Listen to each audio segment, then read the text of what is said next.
بسم الله الرحمن الرحیم. نن زموږ ارشاد الصرف سبق نمبر 86 دی او قانون نمبر 18 دی او د ثلاثي مجرد قوانین شروع دي. نن به انشاءالله موږ د زوریبه او مزاریبو قانون وایو. زوریبه په اصل کې څنګه او مزاریبو په اصل کې څنګه نو انشاءالله د دې قانون به نن موږ وایو. د دې قانون خلاصه دا ده چې هر کله د الف نه مخکې د الف نه د مخکې حرف دا الف ته د نه د مخکې حرف حرکت یعنی زبر یا زیر یا پیش، ٹھیک شو؟ د مخکې حرف حرکت د دې الف مخالف وي، یعنی دا الف چې دا د ځان نه مخکې زبر غواړي، همیشه الف د ځان نه مخکې حرف باندې زبر غواړي، خو هر کله چې د دې الف نه مخکې حرف باندې زیر یا پیش وي دغه خبره کوي چې د دې الف نه مخکې حرف باندې زیر یا پیش وي، کسره یا ضمه وي، نو دغه خبره کوي. نو وایي کله چې د الف نه د مخکې حرف حرکت د دې الف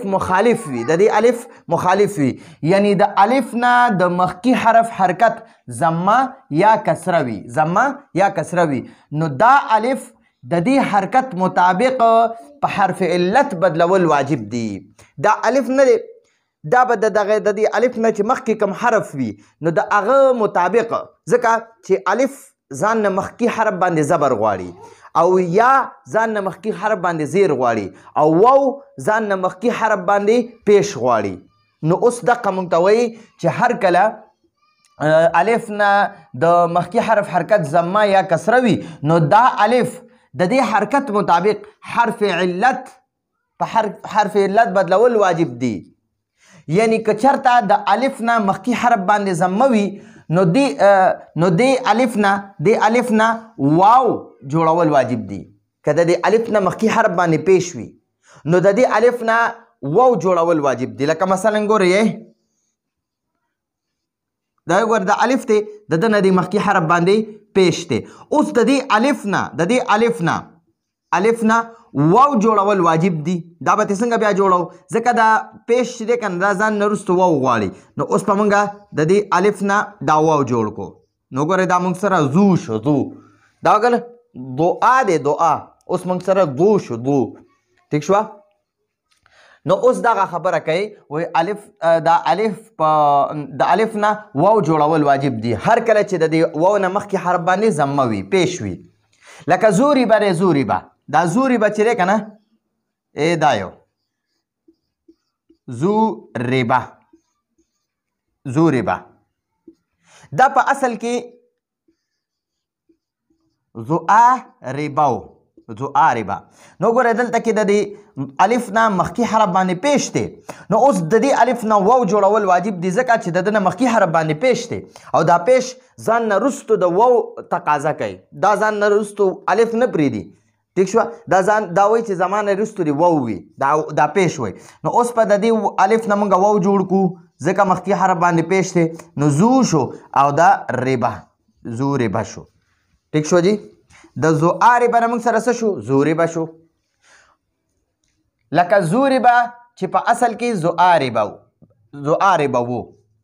د الف نه مخکې حرف باندې ضمه ده، نو د الف نه واو جوړ شو، ٹھیک شوه؟ د دې الف نه د مخکې حرف باندې دا پیش دی، نو د دې الف نه به اوس واو جوړ کړي، نو زوریبه به شي.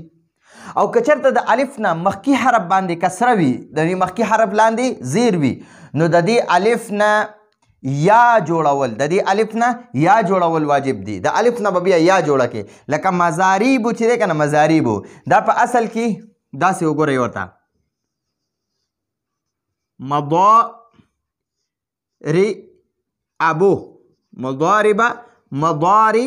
مضاربه د دې را نه پس وګوره دا الف دی او د دې الف نه مخکې حرف باندې دا را ده، د را لاندې زیر دی، نو دا زیر ځان نه وروستو الف نه غواړي بلکې زیر غواړي. اوس د دې الف نه یا جوړول واجب دي، نو دا به مونږ د مضاري ابو نه به مونږ وایو جوړو به څه مضا او دا الف دی د ده نه یا جوړه کړه مزاریبو، ٹھیک شوه؟ نو اوس همدغه خبره کوي او که چېرته د الف نه مخکې حرف لاندې کسره وي نو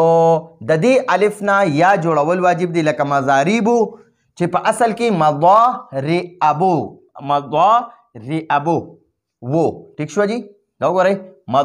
د دې الف نه مونږ یا جوړه کړه ځکه هم ته یا جوړه کړه چې د دې الف نه د را مخکې ده او په دې را باندې زیر دی نو د دې زیر د وجې نه مونږ د دې الف نه یا جوړه کړه نو د الف نه مخکې حرف باندې کسره وه نو ځکه الف په یا بدل شو ما دا د مثالونه لیکلي زعاربو دی نو د دې الف نه د مخکې حرف باندې پیش دی نو د دې الف نه به مونږ اوس واو جوړو نو ګوره دا زوري به شو زعاربو دی دا زوري به شو او مضارعبو دی اوس وګوره د دې الف نه مخکې حرف باندې زیر دی اوس په د دې الف نه مونږ یا جوړو یا نو ګوره دلته کې مضاریبو د دې را نه پس چې راکم یا ده دا مونږ د الف نه جوړه کړې ده نو دې نه جوړ شو مضاریبو ټیک شوه نو دا زمونږ سره د زوریبه مضاریبو قانون سره چې کله الف موجود وي په یو